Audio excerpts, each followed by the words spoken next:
New chapter हम start करने जा रहे हैं इलेक्ट्रोकेमिस्ट्री। क्या होता है इलेक्ट्रोकेमिस्ट्री? सबसे पहले ये देखते हैं। Electrochemistry is the branch of physical chemistry which deals with the study of production of electric energy via spontaneous chemical reaction and its uses in different non-spontaneous chemical reactions। मतलब physical chemistry की वो branch जिसकी help से हम electric energy means electricity के production की study करते हैं। किसकी हेल्प से?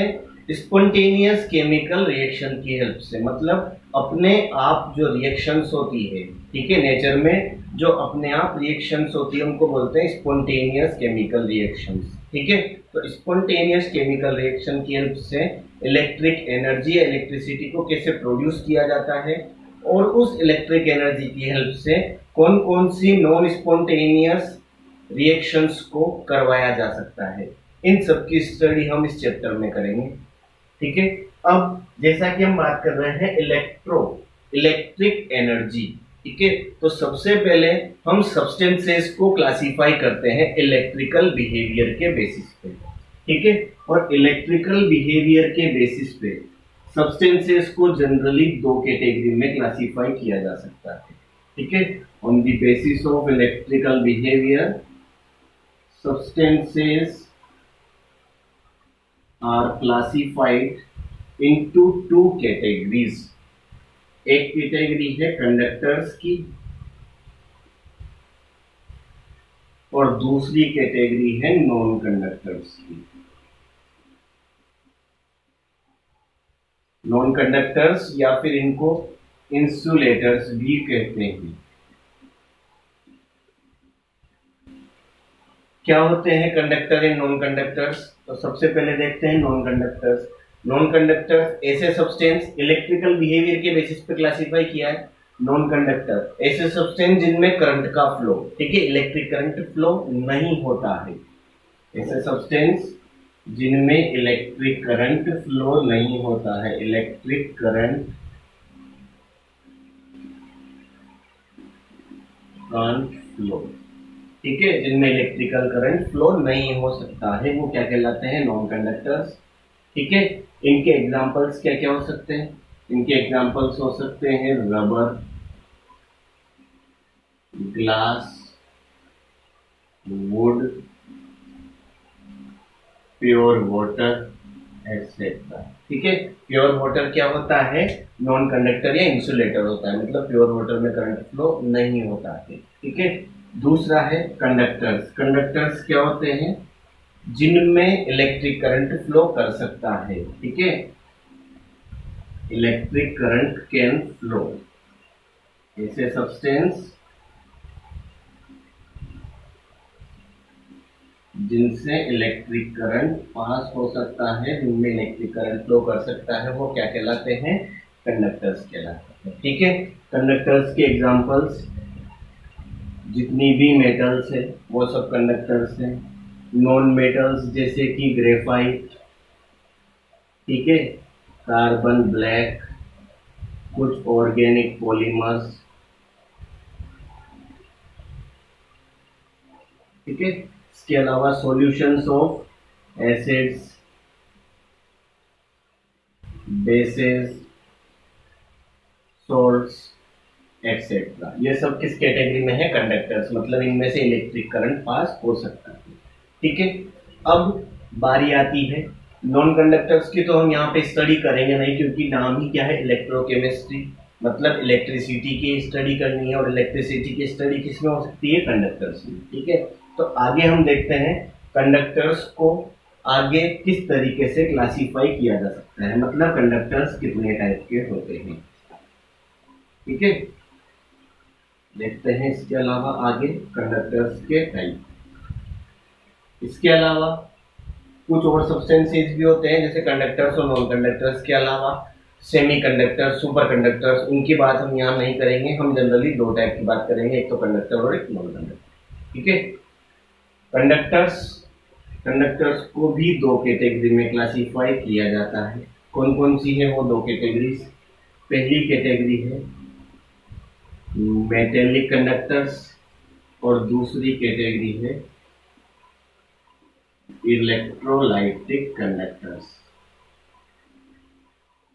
ठीक है, मेटेलिक कंडक्टर्स को इलेक्ट्रॉनिक कंडक्टर्स भी कहते हैं, इलेक्ट्रॉनिक कंडक्टर्स। ठीक है, और इलेक्ट्रोलाइटिक कंडक्टर्स को आयोनिक कंडक्टर्स भी कहते हैं। ओके, कंडक्टर्स फर्दर दो कैटेगरी में कैटेगराइज कर दिए हमने, तो मेटेलिक और इलेक्ट्रॉनिक कंडक्टर, और दूसरा कौन सा है? इलेक्ट्रोलाइटिक या फिर आयोनिक कंडक्टर्स। ठीक है, अब बारी बारी से इनकी स्टडी करते हैं। सबसे पहले देखते हैं मेटेलिक कंडक्टर या फिर इलेक्ट्रॉनिक कंडक्टर्स। ठीक है, सबसे पहली जो कैटेगरी है वो कौन सी है? मेटेलिक कंडक्टर्स, या इन्हीं को क्या बोला जाता है? Electronic conductors. ठीक है, मेटेलिक कंडक्टर्स क्या होते हैं? ऐसे सब्सटेंसेस जिनमें करंट का फ्लो, ठीक है, बिना किसी केमिकल चेंज के होता है। ठीक है, substances which flow electric current without any chemical change. ठीक है, ऐसे सब्सटेंस जिनमें इलेक्ट्रिक करंट फ्लो होता है और सब्सटेंस में किसी भी टाइप का केमिकल चेंज नहीं होता है। ठीक है, वो किस टाइप के कंडक्टर्स होते हैं? Metallic conductors. दूसरा, इनमें करंट फ्लो होने का जो रीजन होता है वो क्या होता है? Current can flow due to free electrons या due to movement of free electrons. ठीक है, इन या फिर बोल लो मेटेलिक कंडक्टर्स, ठीक है, इनके वैलेंस सेल के जो इलेक्ट्रॉन्स होते हैं वो न्यूक्लियस के अट्रैक्शन से क्या होते हैं? लूजली हेल्ड होते हैं, लूजली बंधे हुए होते हैं। ठीक, तो वो रूम टेम्परेचर पे इजीली क्या हो जाते हैं? वैलेंस सेल को तोड़ के या वैलेंस सेल से बाहर निकल जाते हैं। ठीक है, वैलेंस सेल से बाहर निकल के वो क्रिस्टल में फ्री माइग्रेट करते रहते हैं, मूव करते रहते हैं, और उनके मूवमेंट करने की वजह से ही, ठीक है, ये क्या शो करते हैं? इलेक्ट्रिकल कंडक्टिविटी शो करते हैं। ठीक, एक और बात इस टाइप के कंडक्टर्स के लिए याद रखनी है, फ्लो ऑफ करंट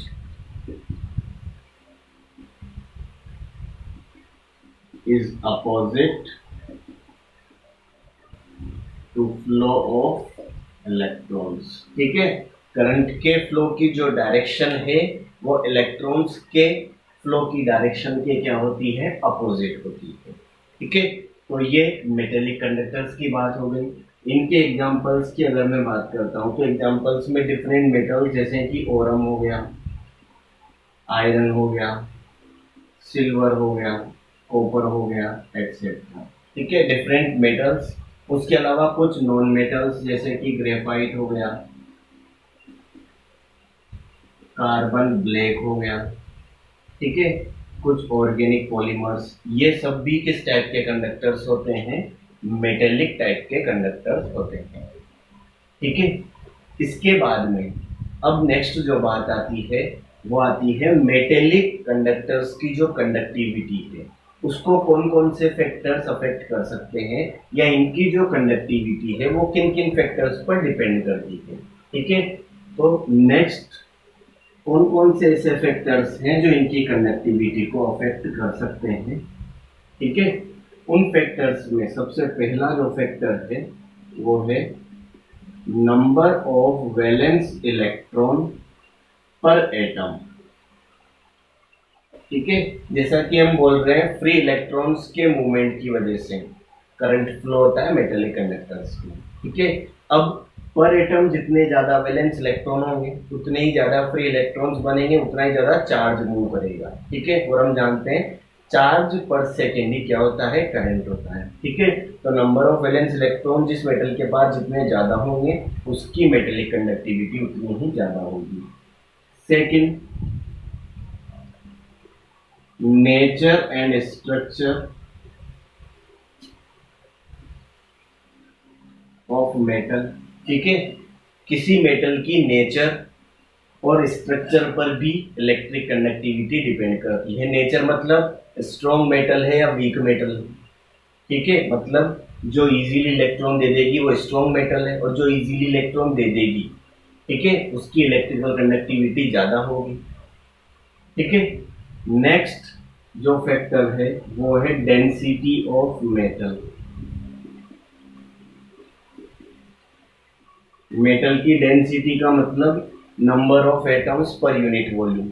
जितने ज्यादा होंगे उतने ही नंबर ऑफ इलेक्ट्रॉन्स ज्यादा होंगे, उतनी ही कंडक्टिविटी ज्यादा होगी, ठीक है। और लास्ट जो फैक्टर है वो है टेम्परेचर, ठीक है। टेम्परेचर बढ़ाने पर क्या होगा, मेटल के जो भी एटम्स हैं उनकी काइनेटिक एनर्जी बढ़ेगी। काइनेटिक एनर्जी बढ़ेगी, ठीक है, तो मेटल लेटिस में एटम्स मूवमेंट करेंगे, और मूवमेंट करने की वजह से, ठीक है, वो एक दूसरे से कोलाइड होंगे। उस कोलिजन की वजह से फ्री इलेक्ट्रॉन्स के मूवमेंट में क्या होगा, एक बैरियर प्रोड्यूस होगा, ठीक है। मतलब बोल सकते हैं टेम्परेचर बढ़ने पे काइनेटिक एनर्जी बढ़ेगी, और काइनेटिक एनर्जी बढ़ने पे क्या बढ़ेगा, इन टाइप के कंडक्टर्स का रेजिस्टेंस बढ़ेगा। उसकी वजह से इनकी जो कंडक्टिविटी है वो क्या हो जाएगी, डिक्रीज हो जाएगी, ठीक है। तो ये वो चार फैक्टर हैं जिन पर किसी भी मेटेलिक कंडक्टर्स की कंडक्टिविटी डिपेंड करती है, ठीक। इसके बाद में नेक्स्ट हम किसको देखते हैं, इलेक्ट्रोलाइटिक या फिर आयनिक कंडक्टर्स को देखते हैं। इलेक्ट्रोलाइटिक कंडक्टर्स या फिर इनको आयनिक कंडक्टर्स भी बोलते हैं। क्या होते हैं, ऐसे सब्सटेंसेस जो अपनी मोल्टन स्टेट में या फिर एक्वस सॉल्यूशन में, ठीक है, इलेक्ट्रिकल कंडक्टिविटी शो करते हैं, ठीक, उनको क्या बोलते हैं, इलेक्ट्रोलाइटिक कंडक्टर्स या फिर इलेक्ट्रोलाइट भी बोलते हैं। विच शो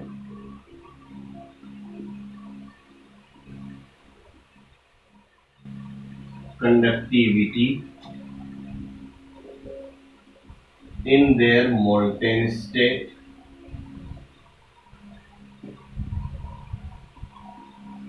और इन एक्वस सॉल्यूशन या सॉल्यूशन फेज में। ऐसे सब्सटेंस जो अपनी मोल्टेन स्टेट मतलब जब उनको मेल्ट करते हैं या तो उस फॉर्म में या उनको वाटर में या किसी सॉल्वेंट में डिसॉल्व करके सॉल्यूशन बनाते हैं, तो सॉल्यूशन फेज में इलेक्ट्रिकल कंडक्टिविटी फ्लो करते हैं। क्या कहलाते हैं, इलेक्ट्रोलाइटिक कंडक्टर्स या आयोनिक कंडक्टर्स, या फिर इन्हें ही क्या बोला जाता है, इलेक्ट्रोलाइट्स कहते हैं। क्या कहते हैं, इलेक्ट्रोलाइट्स, ठीक है।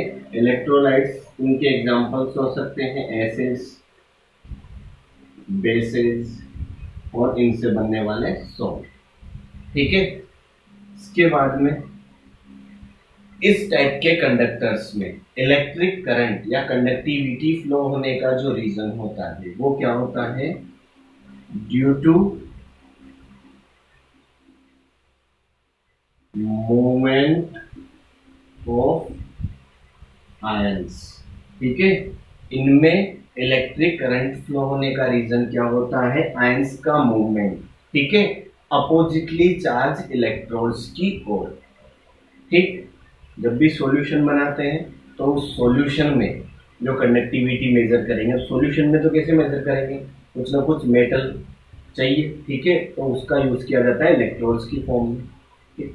तो सॉल्यूशन को भरते हैं, ठीक। तो आयंस का मूवमेंट किधर होता है, अपोजिटली चार्ज इलेक्ट्रोड्स की ओर, ठीक है, और उस मूवमेंट की वजह से क्या होता है, करंट का फ्लो होता है, ठीक है। तो due to movement of ions, ठीक। इस टाइप के जो कंडक्टर्स होते हैं वो ओनली मोल्टेन स्टेट में या फिर सॉल्यूशन फेज में, सॉल्यूशन में ही इलेक्ट्रिकल कंडक्टिविटी शो करते हैं, ठीक। सॉलिड फेज में ये इलेक्ट्रिकल कंडक्टिविटी शो नहीं करते हैं। क्यों, क्योंकि सॉलिड फेज में ना तो इनके पास किसी टाइप के फ्री इलेक्ट्रॉन्स होते हैं, ना ही किसी टाइप के आयंस मूव करते हैं, ठीक है। इसलिए ये सॉलिड फेज में इलेक्ट्रिकल कंडक्टिविटी शो नहीं करते हैं। ओनली मोल्टन स्टेट में मतलब इनकी मेल्ट फॉर्म में या फिर एक्वस सॉल्यूशन में ही इलेक्ट्रिकल कंडक्टिविटी फ्लो करते हैं, ठीक है। इस टाइप के सब्सटेंसेस के एग्जांपल्स एसिड, बेस या उनके सॉल्ट्स हो सकते हैं। एसिड हम जानते हैं जैसे कि HCl hydrochloric acid, sulphuric acid, carbonic acid, acetic acid, basis जैसे सोडियम हाइड्रोक्साइड, ठीक है, कैल्शियम हाइड्रोक्साइड एक्सेट्रा, ये सब इनके एग्जांपल्स हैं। ठीक, उसके बाद में अब इलेक्ट्रोलाइटिक कंडक्टर्स या बोल लो इलेक्ट्रोलाइट्स, ठीक है, ये इलेक्ट्रोलाइट्स भी दो टाइप के हो सकते हैं। इलेक्ट्रोलाइट्स भी दो टाइप के हो सकते हैं, एक होते हैं स्ट्रॉन्ग इलेक्ट्रोलाइट्स और एक होते हैं वीक इलेक्ट्रोलाइट्स। ठीक है, स्ट्रॉन्ग इलेक्ट्रोलाइट्स क्या होते हैं?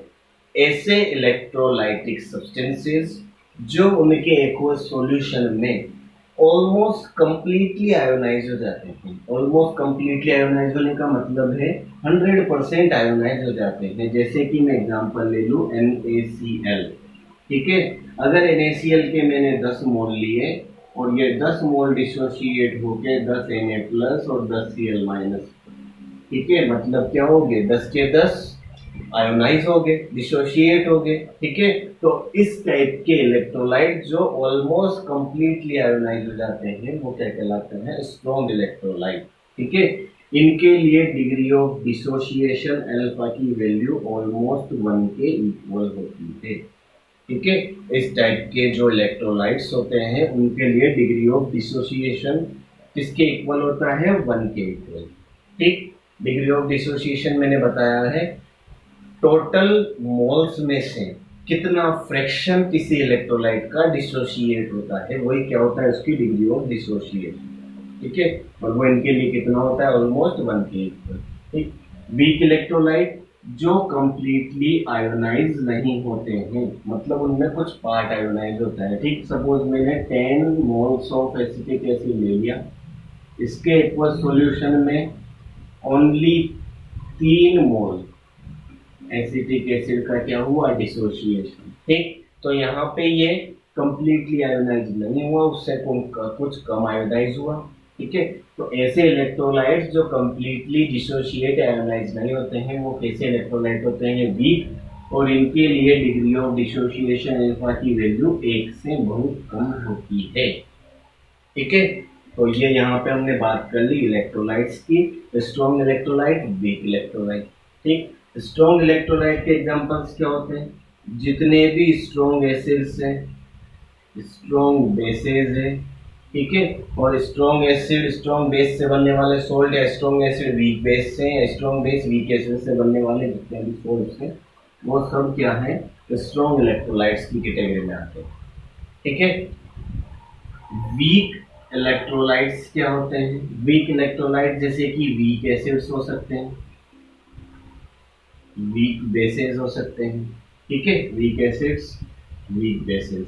वीक एसिड जैसे कि कार्बोनिक एसिड H2CO3, ठीक है, boric acid H3BO3। Weak base ammonium hydroxide हो सकता है। ठीक है, इसके अलावा स्ट्रॉन्ग एसिड्स की अगर मैं बात करूं तो स्ट्रॉन्ग एसिड्स में सल्फ्यूरिक एसिड हो सकता है, हाइड्रोक्लोरिक एसिड हो सकता है, स्ट्रॉन्ग एसिड में सोडियम हाइड्रोक्साइड। ठीक है, इस टाइप से। और सॉल्ट्स में जैसे कि NaCl। तो ये सब किसके? स्ट्रॉन्ग और वीक इलेक्ट्रोलाइट्स के एग्जांपल्स हो गए। ठीक, इसके बाद में नेक्स्ट एक और सब्सटेंस आता है, वो होता है नॉन इलेक्ट्रोलाइट। ठीक है, इसको मैंने नोट्स में बताया नहीं है, ठीक, इतना काम का नहीं है, बस समझा देता हूँ। नॉन इलेक्ट्रोलाइट क्या होता है? नाम से ही पता चल रहा है।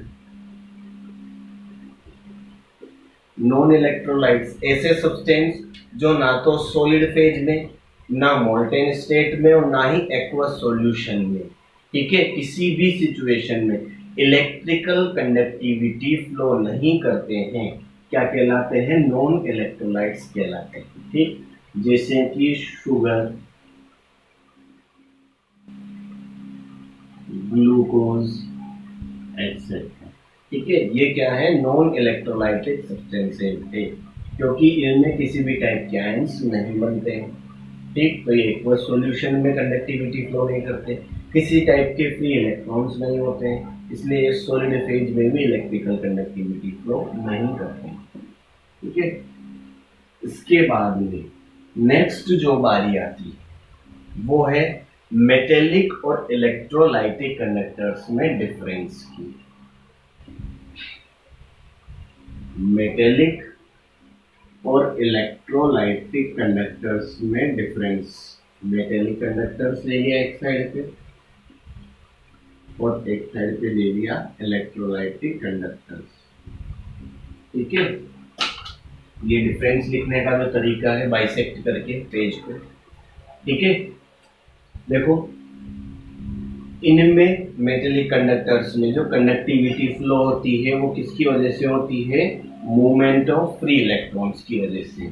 जबकि इलेक्ट्रोलाइटिक कंडक्टर्स में जो इलेक्ट्रिकल कंडक्टिविटी होती है वो किसकी वजह से होती है? मूवमेंट ऑफ आयंस की वजह से। मूवमेंट ऑफ आयंस की वजह से। ठीक है, उसके बाद में मेटेलिक कंडक्टर्स जो होते हैं, ठीक, तो मेटेलिक कंडक्टर्स में किसी भी टाइप का केमिकल चेंज नहीं होता है। No chemical change. ठीक, जबकि इस टाइप के सब्सटेंस में क्या होता है? केमिकल चेंज होता है। ठीक, या ये भी बोल सकते हो इधर, इस टाइप के सब्सटेंस में किसी भी टाइप के सब्सटेंस का फ्लो नहीं होता है। ठीक है, जबकि केमिकल चेंजेस का मतलब क्या हुआ कि इलेक्ट्रोलाइटिक कंडक्टर्स में सब्सटेंस का फ्लो होता है। ठीक है, आयंस की फॉर्म में, जैसे NaCl की अगर बात करूँ तो Na+ मूव कर रहा है, Cl- मूव कर रहा है, मतलब सब्सटेंस का फ्लो हो रहा है। यहाँ पे मेटल के एटम्स मूव नहीं करते, मतलब सब्सटेंस का फ्लो, सब्सटेंस का ट्रांसफर नहीं होता। ठीक है, इसके बाद में नेक्स्ट जो देखो, या इसको ऐसे समझ लो एक बार, जैसे किसी को कंफ्यूजन हो सब्सटेंस के फ्लो से, तो देखो आयरन की रोड ले लो, उसमें इलेक्ट्रिसिटी पास करवाओ, सुबह से शाम तक इलेक्ट्रिसिटी पास करवा लो। ठीक है, रोड के दोनों एंड सेम रहेंगे। ऐसा नहीं होगा रोड की एक साइड अपने आप पतली हो जाएगी, दूसरी साइड मोटी हो जाएगी, सब्सटेंस का फ्लो नहीं होगा। जबकि इलेक्ट्रोलाइटिक कंडक्टर्स की अगर बात करूँ, ठीक है, तो किसी भी सेल में सॉल्यूशन की अगर बात करते हैं, ठीक, तो वो सॉल्यूशन ही तो इलेक्ट्रोलाइटिक कंडक्टर हुआ। ठीक है, तो उस सॉल्यूशन को देखोगे, जैसे बैटरी ले लो, बैटरी में सॉल्यूशन, अगर लगातार बैटरी से करंट फ्लो हो रहा है तो वो सॉल्यूशन उसमें धीरे धीरे क्या हो जाएगा? कम, मतलब सब्सटेंस का फ्लो हुआ।